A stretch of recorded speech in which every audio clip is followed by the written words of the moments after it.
பரிசுத்த நாமத்துக்கு ஸ்தோத்திரம். என் பேர் ஷாலி. நான் 2 இயர்ஸாக ஒரு கம்பெனியில் ஒர்க் பண்ணிகிட்டு இருந்தேன். திடீர் ஒரு நாள் எனக்கு கம்பெனியில் ஒரு ப்ராப்ளம். எனக்கு வேலை இழக்கிற சூழ்நிலை. அப்போது ஆண்டவர் அங்கிள் மூலமாக பேசினாங்க, உன் ஸ்நானத்தில் வைப்பேன் அப்படின்னு சொல்லிட்டு. ஆனால் அதுக்கு வாய்ப்பே இல்லாத ஒரு சூழ்நிலையில் இருந்தது. அங்கிள் சொன்ன ப்ரேயரை நம்பி நான் போனேன்.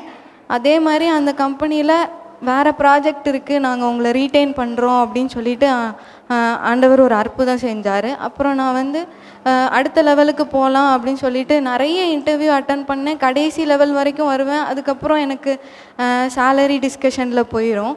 அப்போது ஆண்டவரே, இதே சேலரியில் நான் கேட்குற சேலரியில் எனக்கு ஒரு நல்ல எம்என்சி கம்பெனியில் வேலை கொடுத்தீங்கன்னா நான் அன்பரின் பாதத்தில் ஒரு நாளில் சாட்சி சொல்கிறேன்னு ப்ரேயர் பண்ணியிருந்தேன்.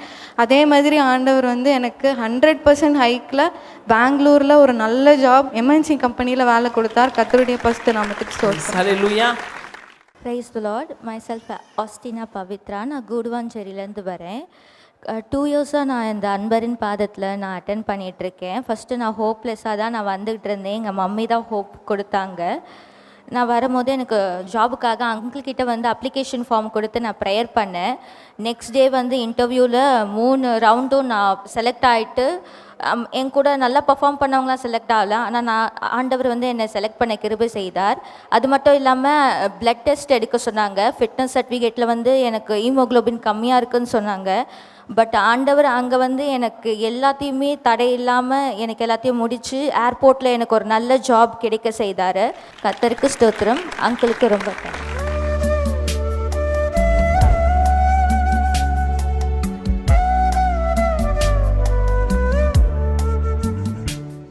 கிறிஸ்துவுக்குள் மிகவும் பிரியமான எனதருமை சகோதர சகோதரிகளே, நம்மை சிருஷ்டித்தவரும் நம்மை உண்டாக்கினவரும் நம்மை ஒருபோதும் மறந்து போகாதவரும் ஆகிய இயேசு கிறிஸ்துவின் முனையற்ற நாமத்தினால உங்கள் எல்லாரையும் வாழ்த்தி ஆசீர்வதிக்கிறேன். அல்லேலூயா. எல்லாரும் சந்தோஷமாக இருக்கீங்களா? என் வேதம் சொல்லுகிறது, என்னுடைய நாமத்தை பிரஸ்தாபப்படுத்துகிற எந்த ஸ்தானத்திலும் நானே உங்களை ஆசீர்வதிப்பேன். ஆமேன்.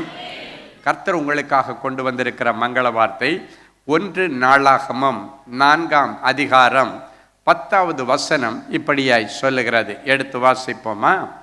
1 நாளாகமம் 4:10 வாசிக்கலாம். யாபேஸ் இஸ்ரவேலின் தேவனை நோக்கி தேவரீர் என்னை ஆசீர்வதித்து என் எல்லையை பெரிதாக்கி உமது கரம் என்னோடு இருந்து தீங்கு என்னை துக்கப்படுத்தாதபடிக்கு அதற்கு என்னை விலக்கி காத்தருளும் என்று வேண்டிக் கொண்டான். அவர் வேண்டிக் கொண்டதை தேவன் அவனுக்கு அருளினார். அவன் வேண்டிக் கொண்டதை தேவன் அவனுக்கு அருளினார்.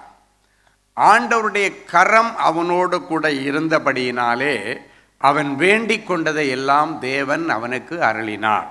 யாபேசோடு கர்த்தருடைய கரம் இருந்தபடியினாலே யாபேஸ் வேண்டிக் கொண்டதை எல்லாம் தேவன் அவனுக்கு அருளினார். எஸ்ரா வேண்டிக் கொண்டதை எல்லாம் எஸ்ராவுக்கு ராஜா அருளினார்.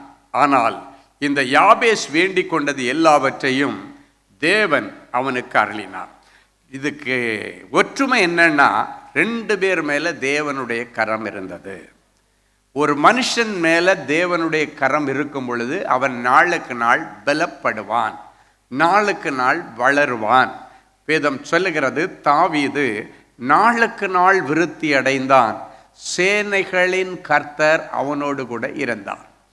ஒரு வாழ்க்கையில் ஒரு மனுஷன் நாளுக்கு நாள் விருத்தி அடையணும்னா ஆண்டவர் அவன் கூட இருக்கணும், ஆண்டவருடைய கரம் அவன் கூட இருக்கணும். ஆண்டவருடைய கரம் அவன் கூட இருக்கிறது அவனுக்கு ஒரு பலன். தாவீது சொல்லுகிறான், என் பலனாகிய கர்த்தாவே என்று சொல்லுகிறான். இன்னொரு இடத்துல சொல்லுகிறான், கர்த்தர் என் வலது பாரிசத்தில் இருக்கிறார். அப்படின்னா எனக்கு ரைட் ஹேண்ட் மாதிரி கர்த்தர் இருக்கிறார் என்று சொல்லுகிறான். எனவே நான் அசைக்கப்படுவதில்லை. கர்த்தர் என் வலது பாரிசத்தில் இருக்கிறபடியினால் நான் அசைக்கப்படுவதில்லை. எனக்கு ரைட் ஹேண்ட் மாதிரி ஆண்டவர் தான் என் கூட இருக்காரு. எனவே நான் அசைக்கப்படுவதில்லை. இந்த கர்த்தருடைய கரத்தினுடைய மேன்மைகளை ஒருத்தன் கணக்கிட்டு பார்ப்பானே ஆனால் அது அவனால் ஆராய்ந்து முடியாது, அது அவனால் எண்ணி முடியாது. என் அன்பு தேவனுடைய பிள்ளைகளே, இந்த யாபேஸ் என்கிறவன் யார்? ஒரு அவசரமாக ஒரு ஜெபத்தை ஆண்டவரிடத்தில் வைக்கிறான்.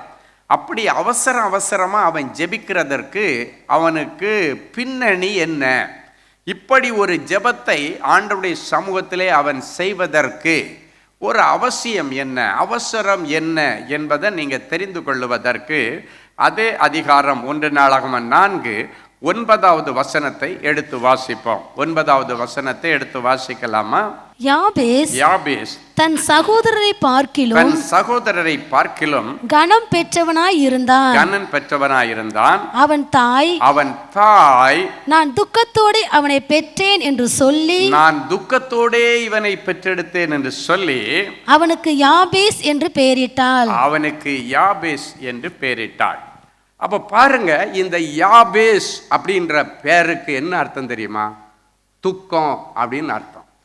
யாருக்காவது இந்த பேரை பிடிக்குமாங்க? துக்கன்னு பேரை போட்டு உங்களை கூப்பிட்டா யாருக்காவது உங்களை பிடிக்குமா? பிடிக்காது. உங்களை கூப்பிட துக்கம் இங்கே வான்னு கூப்பிட்டாலே உங்களை பரிகாசமாக பார்ப்பாங்க. ஒரு தாய் ஏன் அவனுக்கு யாபேஸ் துக்கன்னு பேர் வச்சா அப்படின்னு பார்த்தாச்சுன்னா, அவன் சொல்கிறா, நான் இவனை துக்கத்தோடு பெற்றெடுத்தேன். அப்படின்னா என்ன அர்த்தம் தெரியுமா? இவன் என் வயிற்றுல கன்சீவ் ஆனதிலிருந்தே நான் ரொம்ப துக்கமாக தான் இருக்கிறேன். பைபிள் என்ன சொல்லுதுங்க? உன்னை சந்தோஷமான பிள்ளைத்தாட்சியாக்கி மகிழ்ச்சியாக வீட்டில் குடியிருக்க பண்ணுவேன். யாபேசுடைய தாய் சொல்கிறா, நான் சந்தோஷமான பிள்ளைத்தாட்சி இல்லை, இவன் என் வயிற்றுல இருக்கும் பொழுது நான் துக்கத்தோடு இருந்தேன், இவனை பெற்றெடுக்கும் பொழுது நான் துக்கத்தோடு பெற்றெடுத்தேன். அப்படின்னா அந்த நாட்களில் அவளை சுற்றி இருந்த அவளுடைய சூழ்நிலைக்கு காரணம் இந்த பிள்ளை என்பதை சொல்லாமல் சொல்லுகிறாள். ரொம்ப கவனமாக கவனிக்கணும். இந்த பிள்ளை பிறக்கும் போது துக்கன்னு யார் பேர் வச்சான்னாச்சுன்னா, துக்கத்தோடு தான் நான் இவனை பெற்றெடுத்தேன், ஏன்னா இவன் கன்சீவ் ஆனதிலிருந்து துக்ககரமான காரியங்களை நான் பார்த்துருக்கேன்னு சொல்லி அந்த சூழ்நிலையை இந்த பிள்ளையின் மேலே பழியாக போடுகிறாள். இப்போ கூட சிலர் சொல்லுவாங்க தெரியுமா, இந்த பிள்ளை பிறந்ததிலிருந்து எனக்கு நேரமே சரியில்லை, இந்த பிள்ளை பிறந்ததிலிருந்து தான் எனக்கு எல்லாம் கைவிட்டு போச்சு, இந்த பிள்ளை பிறந்ததுக்கு பிறகுதான் எனக்கு தரித்திரத்தின் மேலே தரித்திரம். ஒரு பிள்ளையுடைய பிறப்புனால ஒரு மனுஷனுக்கு தரித்திரம் வராது, ஆசீர்வாதம் தான் உண்டாகும். ஒரு பிள்ளையுடைய பிறப்பு எல்லாருக்கும் சந்தோஷத்தை அளிக்குமே அல்லாமல் அந்த பிள்ளையுடைய பிறப்பு ஒரு நாளும் ஒரு குடும்பத்திற்கு துக்கத்தை கொடுக்க முடியாது. சிலர் சொல்லுவாங்க, இந்த பிள்ளை பிறந்ததுல இருந்தான் எங்கள் வீட்டில் ஓஹோன்னு கொட்டுன்னு கொட்டுச்சுன்னுவாங்க. இந்த பிள்ளை பிறந்ததுக்கு அப்புறம்தான் எங்கள் வீட்டில் செல்வங்களெல்லாம் சேர்ந்துன்னு சொல்லுவாங்க. செல்வம் சேர்றதும் பிள்ளையால் அல்ல, செல்வம் போறதும் பிள்ளையால் அல்ல. அது எதுவாக இருந்தாலும் ஆண்டவரிடத்திலிருந்து வருகிற காரியங்கள்.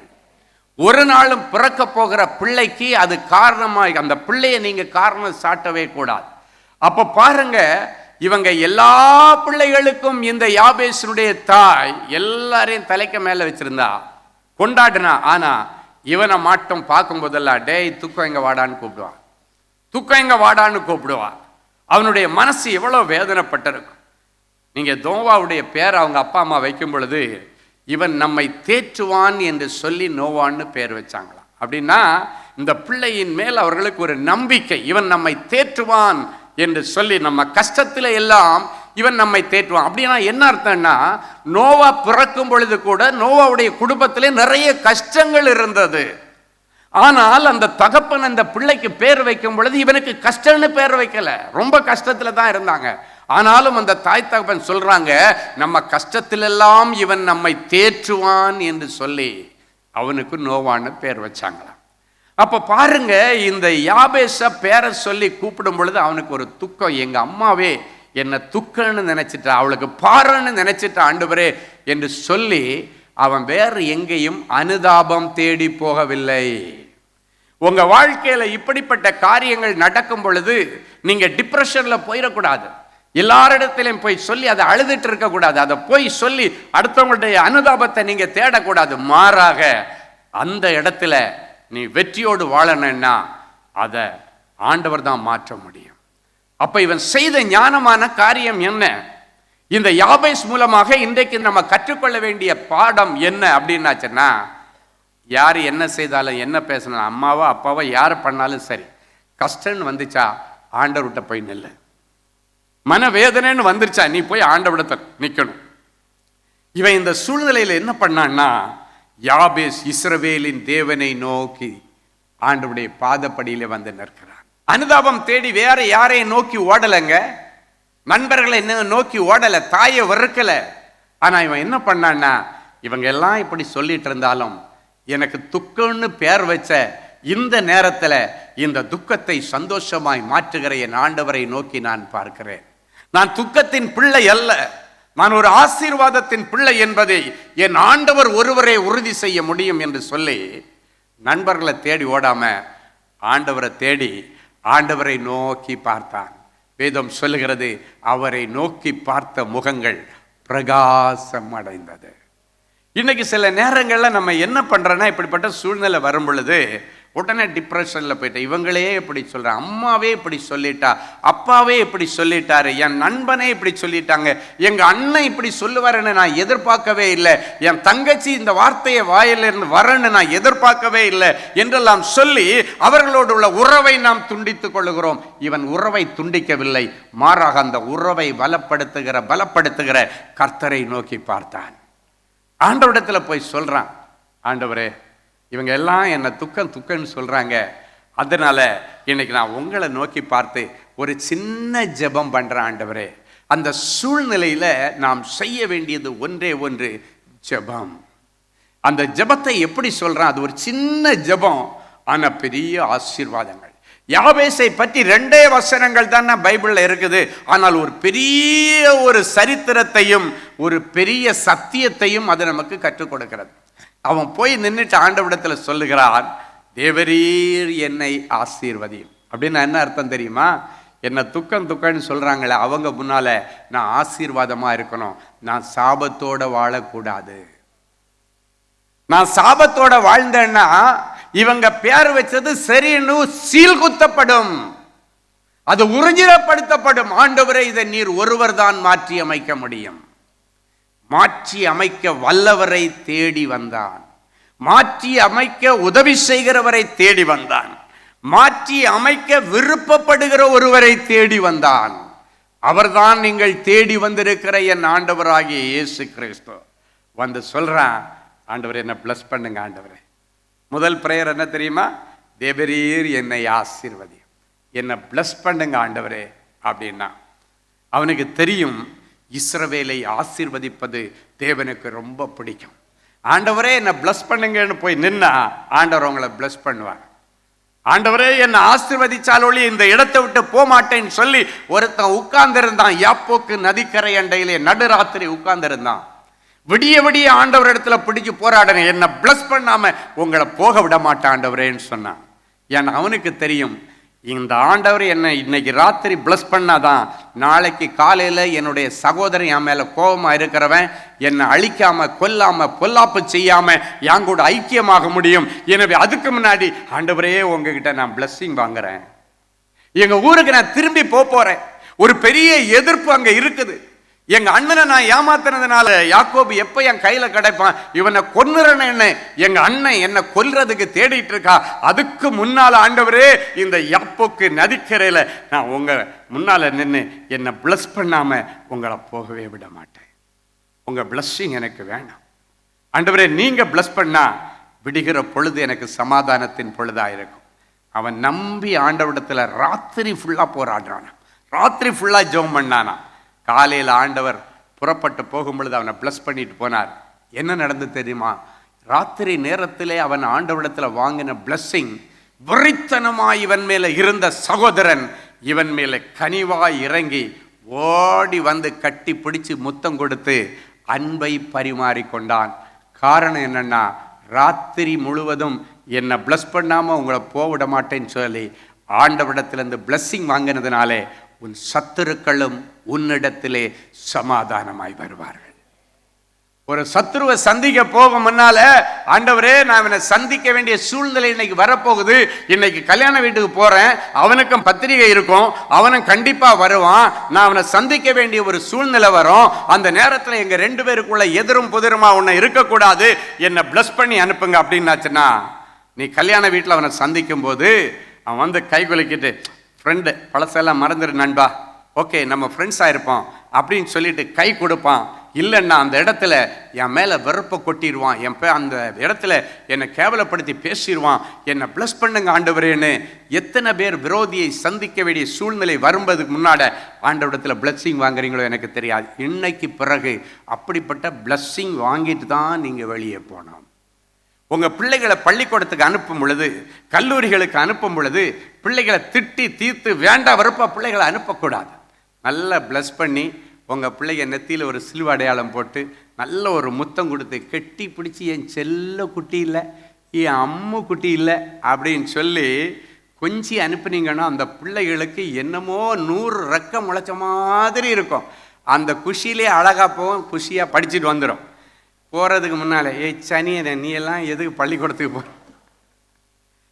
உனக்கெல்லாம் ஒரு படிப்பு தேவை, கழுத குரங்கு பன்னி, இதுக்காக உங்களுக்கு ஆண்டவர் பிள்ளையை கொடுத்தாரு, பரலோகத்தின் திறவி எங்க என் செல்ல கண்ணில் அப்படின்னு சொல்லணும். ஆமேன். ஆமாம், எனக்கெல்லாம் சின்ன வயசில் எங்கள் அம்மா கொஞ்சம் அதெல்லாம் ரொம்ப எனக்கு என்னமோ தெரில. சிலர் சொல்லுவாங்க அப்படி வயசில் உனக்கு எப்படா ஞாபகம் இருக்குன்னுவாங்க. நான் சின்ன பிள்ளையிலேருந்து என்னுடைய வாழ்க்கையில் நடந்த நிறைய நல்ல காரியங்களெல்லாம் அப்படியே என் மனசில் அப்படியே மெமரி அப்படியே இருக்குது.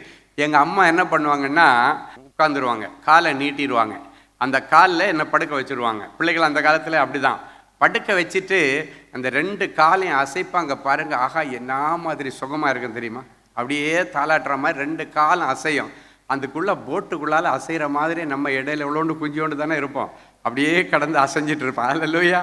அப்படியே அசைஞ்சிட்டு அடிக்கடி சொல்லுவாங்க என் செல்ல திரவியம் இல்லை நீ அப்படின்வாங்க.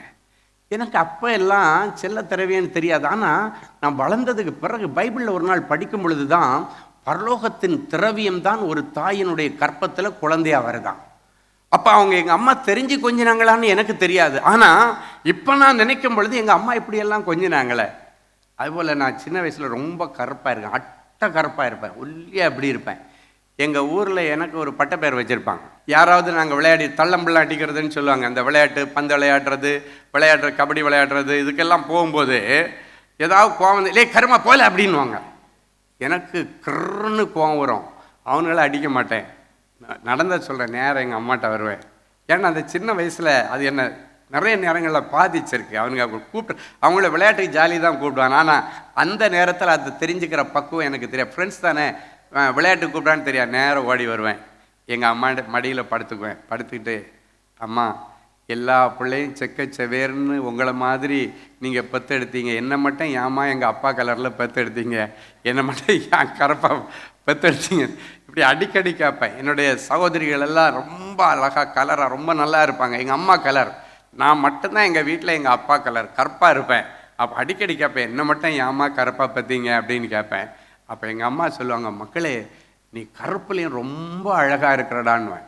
அப்போ கூட எனக்கு மனசு கேட்காம கேட்பேன், காக்கைக்கும் தன் குஞ்சு பொன் குஞ்சுன்னு சொல்லுவாங்க அம்மா, அதனால் உங்களுக்கு பொன் குஞ்சாக இருக்கும், ஊரார் பார்வையில் நான் பொன் குஞ்சு இல்லைம்மா. இல்லை மக்களே நீ வேணா பாரு, நீ வளர்ந்து வருகிற காலங்களில் உன்னுடைய அண்ணன் உங்கள் அக்கா உன் தம்பி தங்கச்சி எல்லார காட்டிலும் கர்த்தருன்னு மேன்மையாக வைப்பாருன்னாங்க. அது இன்னைக்கு தீர்க்க தரிசனமாக அமைஞ்சிருக்கு. அல்லேலூயா. எங்கள் அக்கா என்னுடைய தம்பி அண்ணன் எல்லாருமே என்ன ஒரு தகப்பன் ஸ்தானத்தில் தான் என்னைக்கும் பார்ப்பாங்க. ஒரு தம்பின்னு எங்கள் அக்கா பார்க்க மாட்டா, ஒரு அப்பாட்ட பேசுகிறது மாதிரி தான் என்கிட்ட பேசுவா. என்னுடைய உடன்பிறப்புகள் எல்லாம் இன்னைக்கு அப்படி வச்சிருக்கிறாங்க. அப்படியெல்லாம் என்னுடைய தாய் என்னை தேற்றினாள். ஆனால் இந்த யாபேசுக்கு இதற்கு நேர் எதிர்மாறான ஒரு சூழ்நிலை. அப்போ ஆண்டவரிடத்தில் போய் என்னை ப்ளஸ் பண்ணுங்க ஆண்டவரேன்னு போய் நின்னான். என் அன்பு தேவனுடைய பிள்ளைகளை, இன்னைக்கு உன் வாழ்க்கையில் என்ன கஷ்டம் வந்தாலும் சரி, நீ போய் நிற்க வேண்டிய நம்பிக்கையின் நங்கூரமாம் என் ஆண்டவராகிய இயேசு கிறிஸ்து ஒருவர் இருக்கிறார். அவர்கிட்ட போயிட்டு உன் துக்கத்தை எல்லாம் கொட்டிடணும், உன் மனசில் இருக்கிற கஷ்டத்தை எல்லாம் நீ சொல்லிடணும். யாபேஸ் இஸ்ரவேலின் தேவனை நோக்கி பார்த்தது போல் என் பிள்ளைகள் உம்முடைய முகத்தை நோக்கி பார்க்கிறார்கள். என் பிள்ளைகளுடைய முகங்கள் வெட்கப்பட்டு போகக்கூடாது, பிரகாசமடையட்டும். என் பிள்ளைகளை நீர் ஆசீர்வதியும். யாபேசை ஆசீர்வதித்த ஆண்டவர் இவர்கள் எல்லாரையும் ஆசீர்வதியும். இவர்கள் எல்கைகளை விரிவாக்கும் சுவாமி. ஞானம் இல்லாத பிள்ளைகளுக்கு ஞானத்தின் எல்கை விரிவாகட்டும். ஒருவன் ஞானத்திலே குறைவுள்ளவனாயிருந்தால் சம்பூரணமாய் கொடுக்கிற தேவனிடத்தில் கேட்டு பெற்றுக்கொள்ள கடவன் என்று சொன்னேன்.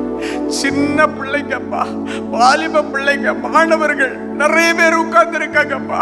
என் பிள்ளைகளுக்கு ஞானத்தின் எல்கை விசாலமாகட்டும். நீங்க என் பிள்ளைகளை துக்கப்படுத்தக்கூடாது. வியாதி இவர்களை துக்கப்படுத்தக்கூடாது. இழப்புகள் இவர்களை துக்கப்படுத்தக்கூடாது. நஷ்டங்கள் இவர்களை துக்கப்படுத்தக்கூடாது. கடன் இவர்களை துக்கப்படுத்தக்கூடாது. மாந்திரிக வல்லமைகள் இவர்களை துக்கப்படுத்தக்கூடாது. செய்வினை கட்டுகள் இவர்களை துக்கப்படுத்தக்கூடாது. அதற்கு விலக்கி காத்துக் கொள்ளும்படி உம்முடைய வல்லமை நிறைந்த கரம் என் பிள்ளைகள் மேலே இப்பொழுது நீர் வைப்பீராக. வல்லமை இவர்கள் மேலே இறங்குவதாக, இறங்குவதாக, இறங்குவதாக. நாங்கள் நினைக்கிறதற்கும் வேண்டிக் கொள்ளுகிறதற்கும் மிகவும் அதிகமாய் செய்ய வல்லவராகிய நீர் உம்முடைய வல்லமை என் பிள்ளைகள் மேல கொடுத்து என் பிள்ளைகளை ஆசீர்வதிப்பீராக. தீங்கு துக்கப்படுத்தாதபடிக்கு விலக்கி காத்துக்கொள்ளும். யாபேஸ் வேண்டதை அப்படியே கொடுத்து யாபேஸை கனப்படுத்தின தெய்வம், ஹானர் பண்ணின தெய்வம், இவர்களை அப்படியே நீர் கனப்படுத்தும். எந்த இடத்துல என் பிள்ளைங்க வெட்கப்பட்டு தலை குனிஞ்சு நின்னாங்களோ அதே இடத்துல என் பிள்ளைகளுடைய பெயரை நீர் பெருமைப்படுத்துவீராக. அதே இடத்துல என் பிள்ளைகள் தலை நிமிர்ந்து வாழ்வார்களாக. தலை குனிந்து வந்த என் பிள்ளைகள் இப்பொழுது தலை நிமிர்ந்து போவார்களாக. நீர் அப்படி செய்கிற கிருபைக்காய் உமக்கு நன்றி. தொடர்ந்து தேவனுடைய நாமம் மகிமைப்படட்டும். இயேசுவின் மூலம் பிதாவே, ஆமென். அமெரிக்க தேச மக்களுக்கு ஒரு நற்செய்தி. அமெரிக்க தேசத்தில் அன்பரின் பாதத்தில் ஒரு நாள் சிறப்பு உபவாச கூடுகை. அன்பானவர்களே, வருகிற ஆகஸ்ட் மாதம் 8ஆம் தேதி காலை 10 மணி முதல் பிற்பகல் 2 மணி வரை நியூ ஜெர்சியில் அமைந்துள்ள Saint Matthew's Episcopal church number 167 Spring Valley Road, Paramus, New Jersey 07652 என்ற முகவரியில் அன்பரின் பாதத்தில் ஒரு நாள் உபவாச கூடுகை நடைபெற உள்ளது. கடந்த ஆண்டு நடைபெற்ற இக்கூடுகையில் அநேக மக்கள் கலந்து கொண்டு அற்புதங்களையும் அதிசயங்களையும் பெற்றுக்கொண்டார்கள். வியாதியிலிருந்து சுகம் கிடைத்தது, விசா பிரச்சனைகள் நீங்கியது, புதிய வேலைவாய்ப்பிற்கான வாசல் திறந்தது, குழந்தை இல்லாதவர்களுக்கு குழந்தை பாக்கியமும் கிடைத்தது. ஆகவே இந்த வருடமும் இக்கூடுகையில் நீங்கள் தவறாமல் கலந்து கொண்டு இந்த அரிய வாய்ப்பை பயன்படுத்திக் கொள்ளுங்கள். மேலும் இந்த கூடுகையில் கலந்து கொள்ள உங்கள் நண்பர்களையும் உறவினர்களையும் உற்சாகப்படுத்தி அழைத்து கொண்டு வரும்படி உங்களை அன்பாய் கேட்டுக்கொள்கிறோம். கூட்ட முடிவில் யாவருக்கும் சிறப்பு தனி ஜெபம் ஏறெடுக்கப்படும். அன்பின் விருந்தும் பரிமாறப்படும்.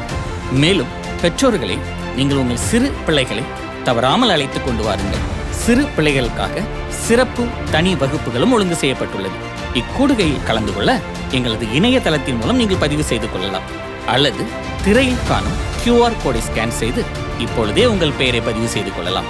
மேலும் விவரங்களுக்கு தொடர்பு கொள்ள பிரதர் பிரதீப் குமார் +1 347 671 5190 மற்றும் பிரதர் ஜேக்கப் செல்வராஜ் +1 917 595 0404.